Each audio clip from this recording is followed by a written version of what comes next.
नमस्कार, आप देख रहे हैं रीवा दर्शन। मैं सचेता बघेल आपके साथ। आइए नजर डालते हैं आज की खबरों पर विस्तार से। देवतालाब में 500 मेगावाट का सोलर पावर प्लांट लगाने की तैयारी, जमीन तलाशने में जुटा प्रशासन।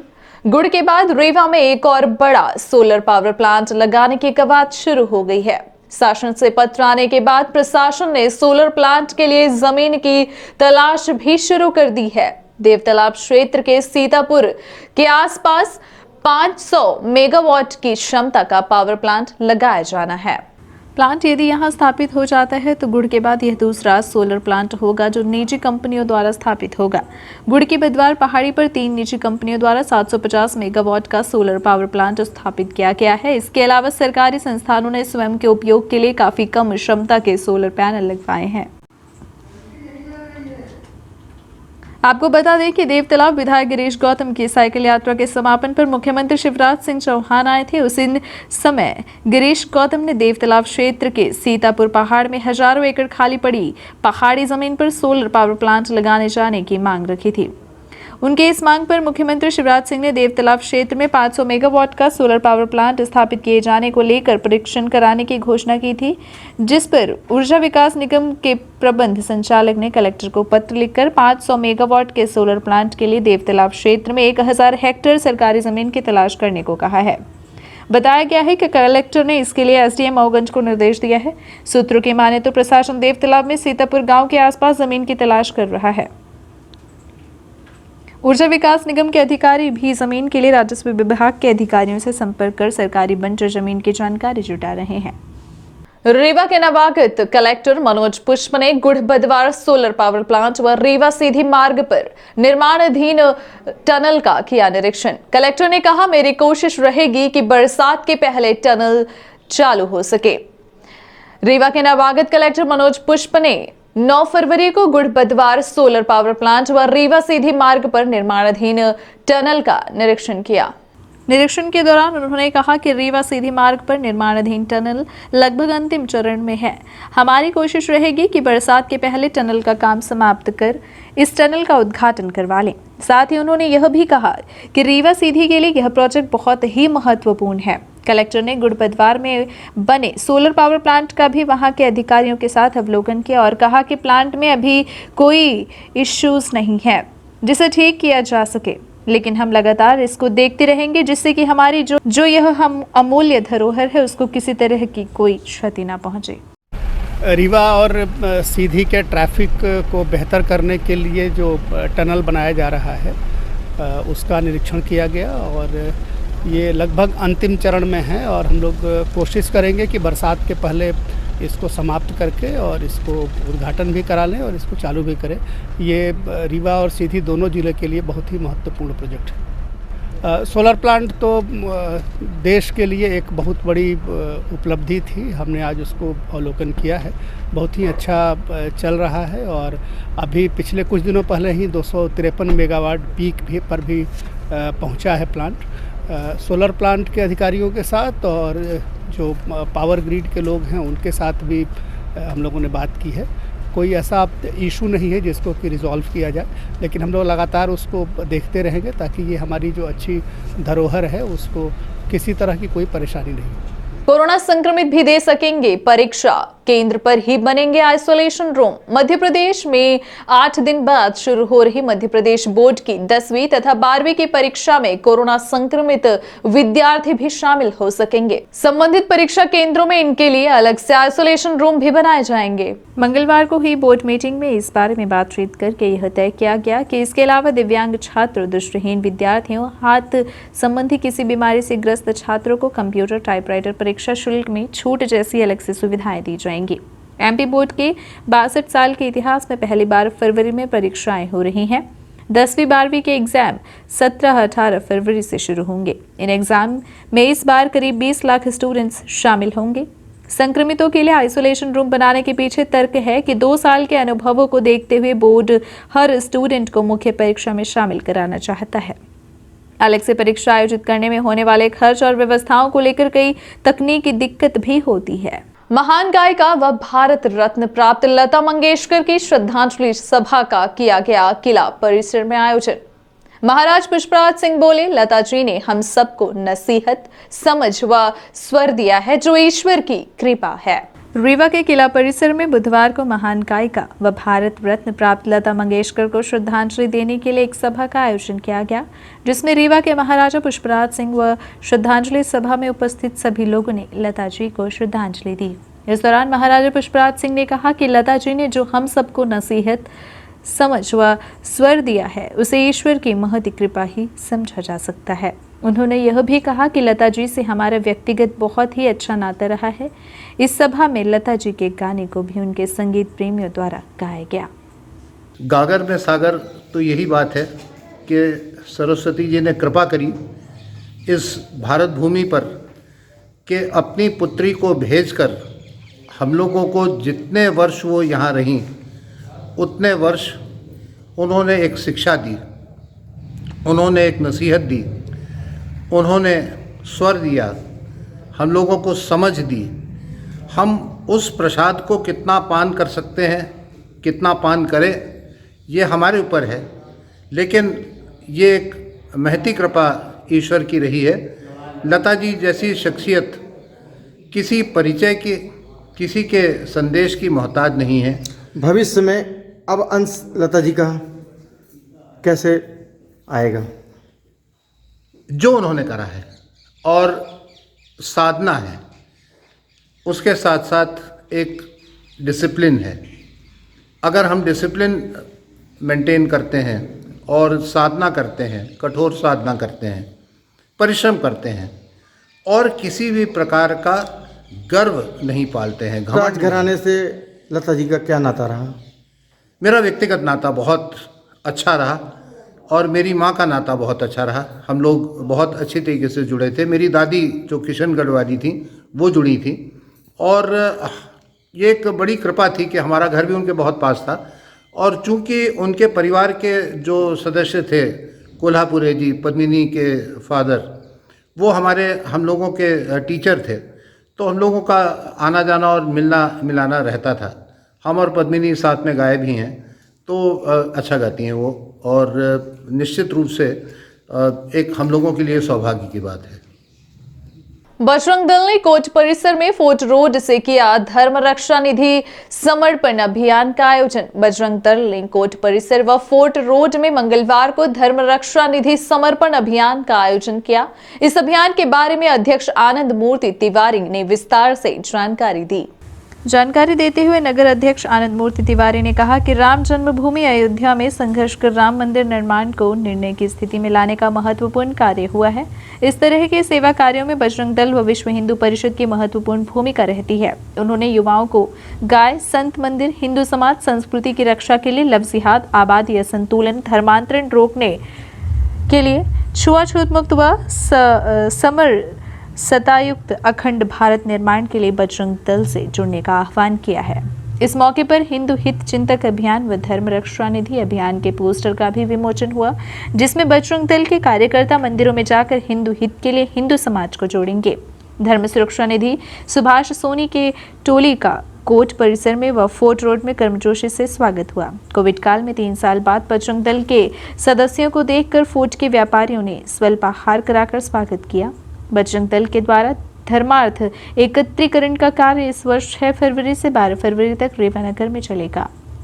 इस अभियान में मुख्य रूप से आनंद मूर्ति तिवारी, शिवाल सिहारे, दिव्यांश गौतम, सुभाष सोनी, सुमित डिगवानी, आशीष सेन, उपेंद्र उपाध्याय, हरिओम तिवारी, सत्येंद्र, विपिन मिश्रा आदि लोग उपस्थित रहे।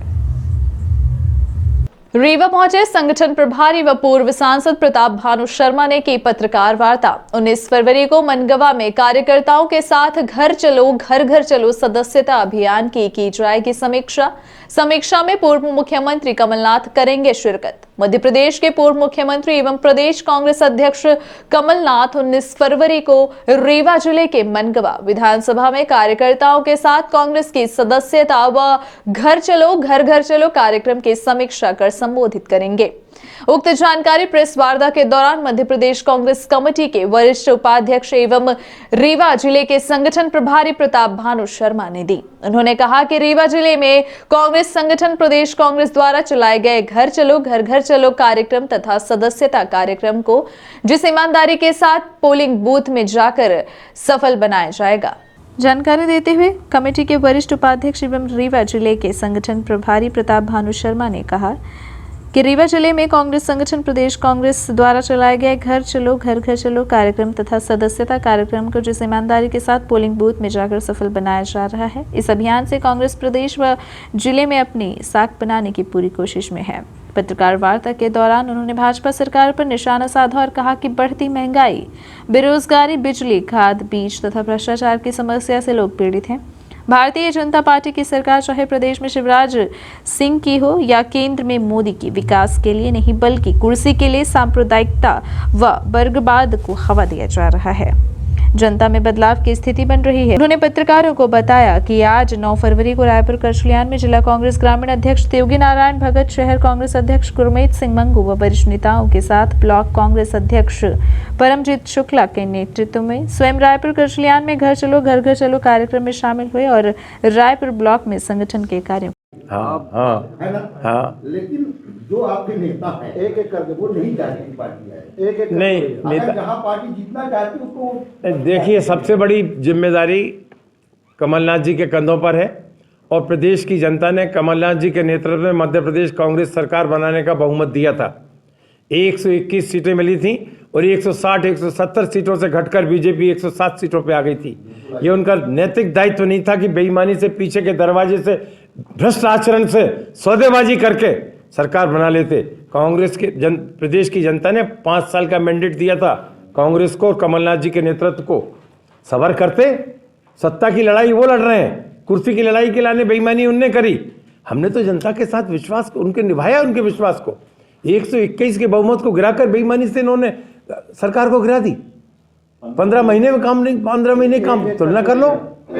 तो ये आपको प्रश्न तो ये करना चाहिए कि जिस सरकार को मैंडेट पूरा 5 साल का दिया, उससे क्यों भ्रष्ट आचरण से, जबकि हमारे पास कानून है, दल बदल के विरोध में कानून है। राजीव गांधी जी ने कानून बनाया, दल बदल करना अवैधानिक है, 6 साल के लिए निष्कासित कर देना चाहिए। उन्हें 6 महीने में करके इस्तीफा दिलवा के फिर से चुनाव लड़ा दिया। तो ये सब चीजें कहाँ नैतिकता की बात करते हैं भाजपा के लोग। सौदेबाजी उनने करी, आज भ्रष्टाचार चरम सीमा पर है। आज देखिए क्या लॉ एंड ऑर्डर की स्थिति बनी हुई है मध्य प्रदेश में, क्या कुपोषण में, किस बात पे आप सवाल करें। अकेले विंध्य की हम बात करें तो यहाँ का प्रतिनिधित्व कहाँ है? वहाँ जिन लोगों ने काम किया, जताया, उनकी पूछ कहाँ है? इतने अहंकार में डूब गए हैं। तो ऐसा नेतृत्व कांग्रेस नहीं करेगी। कांग्रेस ने दिए हैं एक से एक बढ़ के, शंभुनाथ शुक्ल जी को दिए हैं, अर्जुन सिंह जी को दिए हैं, बैरिस्टर गुलशेर अहमद जी को दिए हैं, आपके यहाँ से कृष्णपाल सिंह जी को दिए हैं, गोविंद नारायण सिंह जी को दिए, जिन्होंने राष्ट्रीय स्तर पर विंध्य के गौरव को गौरवान्वित किया है। यह है कांग्रेस का इतिहास। ये सौदेबाजी का, ये टेम्परेरी उस पर मेरी क्या टिप्पणी आप करना चाहते हो? ये सौदेबाजी का काम है, भ्रष्ट आचरण का काम है, कतई नहीं टिक सकते। अगले चुनाव में इनको जवाब मिल जाएगा जनता से। वही से वो मान लीजिए आप नहीं, आप देखो, एक मिनट देखो, मानने का कोई स्कोप नहीं है। मत मानिए, जो हम कह रहे हैं वो मानिए। लोगों के घर में है, गांव में है, लोगों के दिल में है। किसके यहाँ नहीं है?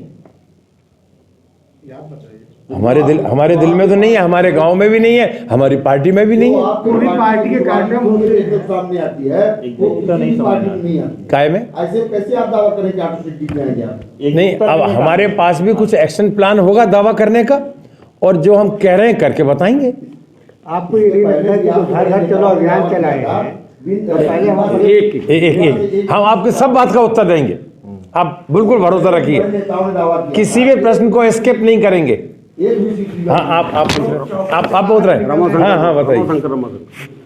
रमाशंकर जी, बड़े नेताओं ने दावा किया था कि हम 8 सीट जीतेंगे, नहीं जीते तो 5-6 मेरी आएगी, लेकिन एक भी नहीं है। इसका क्या कारण रहा? अब देखिए, बड़े नेताओं के दावा का तो मैं कुछ नहीं कह सकता, पर एक कार्यकर्ता होने के नाते मैं ये दावा कर सकता हूं कि अब कार्यकर्ता सुगठित होगा और इस चुनौती को स्वीकार किया है। 8 सीटों पर जीत का आह्वान और चर्चा में कल और आज की मीटिंग में निकल कर आया है। आपको बहुत बड़ा दायित्व दिया गया है। हाँ दिया है, हम निभाएंगे, मेहनत और ईमानदारी से निभाएंगे। इस तरह से यहाँ टिकट का बंटवारा होता है, वो मतलब किसी न किसी के इशारे पे हो जाता है, इसमें कैसे चुनाव जीत पाएंगे हम समझ नहीं पा रहे। अब कार्यकर्ता और क्षेत्र की जनता के इशारे पे होगा।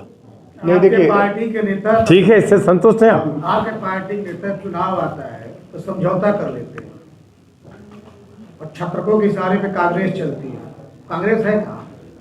मैंने तो बता दिया कांग्रेस है कहाँ। बावरिया जी को यहाँ कूद के नहीं, मारे। अब कांग्रेस कहाँ है? गांव में है, लोगों के घरों में है, लोगों के दिलों में है। अब ये तो बीजेपी वाले कहते हैं कि कांग्रेस है कहाँ। अब हम कहते हैं बीजेपी है कहाँ। ये जो कांग्रेस की बैसाखी, असंतोष की बैसाखी पे चढ़ के कहते हैं कि हम हैं। कोई जनता चाहती है जिला अधिवक्ता संघ ने चुनाव संबंधित जानकारी मतदाता तक पहुंचने के लिए प्रेस वार्ता का किया आयोजन। बुधवार को कोर्ट परिसर में जिला अधिवक्ता संघ ने होने जा रहे अधिवक्ता संघ के चुनाव संबंधित जानकारी को मतदाताओं तक पहुंचाने के लिए प्रेस वार्ता का आयोजन किया, जिसमें चुनाव व मतदान व्यवस्थाओं के संबंध में मीडिया से चर्चा कर जानकारी दी गई। विषय जो पोलिंग की व्यवस्था, चुनाव कराने संबंधी, मतदान संबंधी पूरी व्यवस्थाओं के संबंध में जानकारी दी गई है, जिससे आम जो है मतदाता तक समाचार पत्रों के माध्यम से जानकारी हो सके। इस व्यक्तिगत जानकारी सूचना अगर जिसको नहीं मिली है तो समाचार पत्र के माध्यम से मिल जाए। चुनाव में भी अधिकारी नियुक्ति की जाती है। हाँ। तो कैसे ये सब किया गया है बताइए। अधिवक्ता संघ द्वारा चुनाव निर्वाचन अधिकारी की नियुक्ति करता है। पुलिस व्यवस्था है, पुलिस व्यवस्था के लिए आवेदन किया गया है। ये थी आज की खबरें। आगे की खबरों के लिए बने रहें रीवा दर्शन के साथ। दीजिए हमें इजाजत। नमस्कार।